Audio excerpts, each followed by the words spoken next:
বাচ্চারা, আম মাখা খাবি? হ্যাঁ, তাড়াতাড়ি আয়, তাড়াতাড়ি।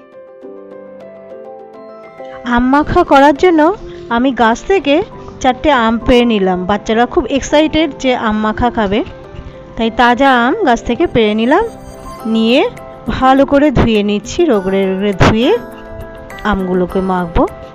আমগুলোর গায়ে কষও লেগে রয়েছে, এগুলো ভালো করে ধুয়ে নিলাম। চলো আমগুলো কাটবো। আম মাখা করবি যে? এই নে। লঙ্কা কোথায়? এমা হ্যাঁ তো, ও না লঙ্কা ছাড়া তো মাখাই যাবে না। ওটাই বলি তেরা আম বড়া প্যারা, কাঁচা লঙ্কা ছাড়া মাখবো কি করে? মাখবো কি করে? তারপর নুন তেল দিয়ে আচ্ছা করে মেখে খাবো কি করে? খাবো কি করে? দাঁড়া, এই তো কাঁচা লঙ্কা আছে, আনছি। এই তো।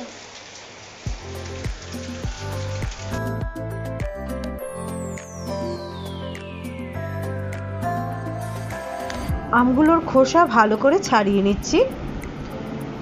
আমাদের গাছের আমগুলো খুব টক, এটা কাঁচা মিঠা আম দিয়েও করা যায়, ভালো লাগে, কিন্তু টাটকা আমের আম মাখা খেতে খুবই ভালো লাগে। আমি গ্রেটার দিয়ে আমগুলোকে গ্রেট করে নিচ্ছি। সবগুলো গ্রেট করা হয়ে গেছে। এবার স্বাদ মতো নুন দিলাম,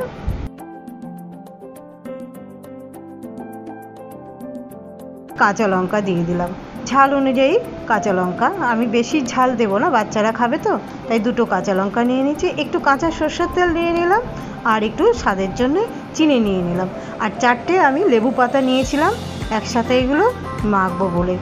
এবার কাঁচা লঙ্কাগুলোকে নুন দিয়ে ভালো করে ডলে নিলাম। আমটা এবার ভালো করে মেখে নিলাম, জমিয়ে আম মাখা খাবো। এবার ওরা খেয়ে বলবে আম মাখাটা কেমন হলো। দারুণ। বেশ টক টক ঝাল ঝাল।